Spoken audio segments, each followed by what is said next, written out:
詩篇第7篇。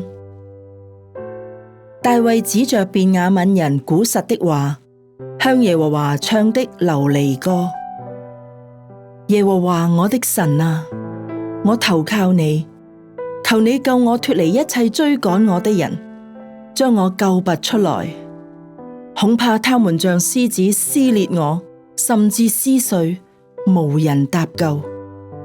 耶和華我的神啊，我若行了這事，若有罪孽在我手裏，我若以惡報那與我交好的人，連那無故與我為敵的，我也救了他，就任憑仇敵追趕我，直到追上，將我的性命踏在地下，使我的榮耀歸於灰塵。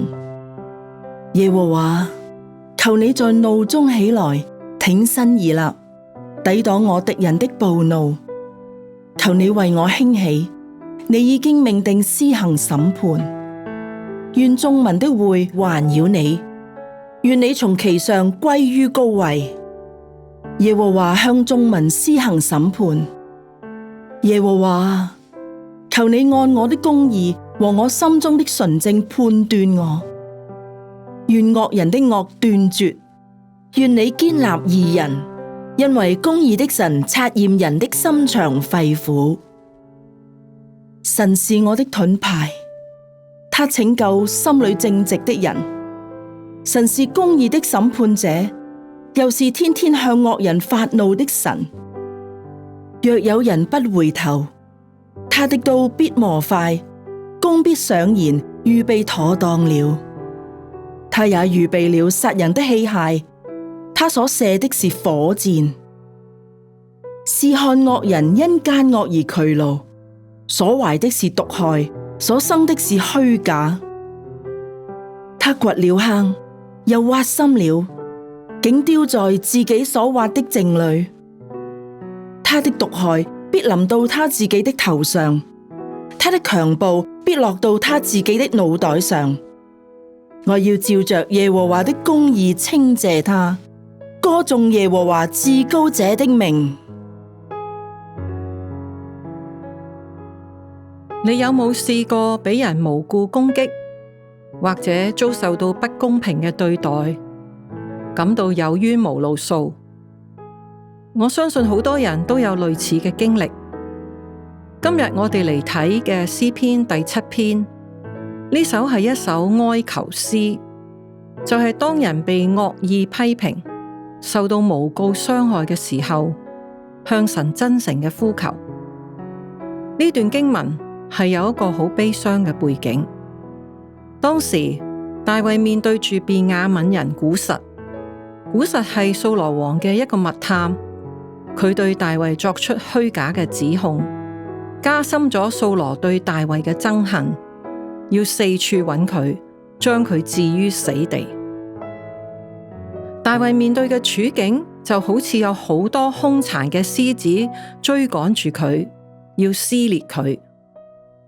喺咁嘅困境，大衛冇籌謀點樣去應對，冇揾人幫手，亦都冇第一時間求神審判懲罰嗰啲加害得罪佢嘅人。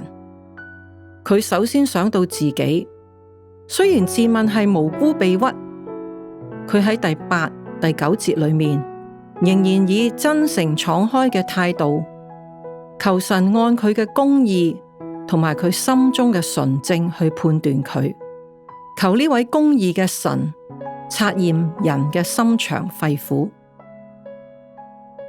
大衛嘅反應令我想起一件喺職場嘅遭遇。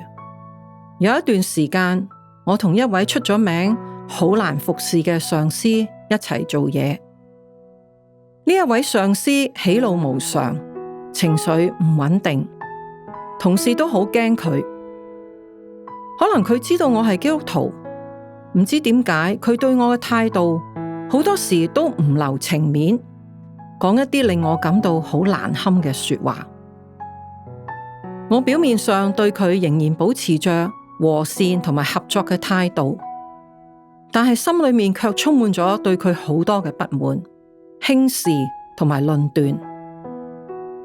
記得有一次我行喺路上，諗到呢一位難纏嘅上司，感到好沮喪，喺度自憐自愛嘅時候，突然聖靈好清晰咁同我講：你對呢一位上司，無論你覺得自己幾咁問心無愧，你嘅義都只係好似破爛嘅衣服，千瘡百孔，根本談唔上完美。就算你覺得自己冇錯，亦不能因此得以稱義，因為判斷你嘅係我，唔係你。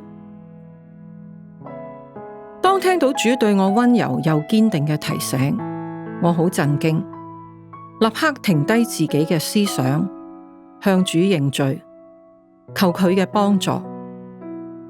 感謝主，喺呢個禱告之後，慢慢我發覺自己心中嘅不忿、委屈，不知不覺咁樣得到平息，同時亦都能夠冷靜謙卑咗落嚟，睇到自己喺工作上同埋喺性格上好多需要改善嘅地方。最後時候夠啦，主就好奇妙咁將我帶到另外一個工作崗位。弟兄姊妹，當我哋面對苦境、委屈、不公時，我哋唔好浪費時間，讓我哋學習大衛嘅榜樣，唔好沮喪，立刻去到神面前傾訴，求神光照我哋自己內心真實嘅情況，尋求佢公義嘅審判。我哋一齊祈禱。親愛阿爸父神，你係監察人心腸肺腑嘅神，你清楚知道我哋每一個人嘅內心。當我哋遭遇不公平嘅對待嘅時候，求你幫助我哋像大衛一樣，仰望你嘅公義同埋憐憫。奉主耶穌基督嘅名求，阿門。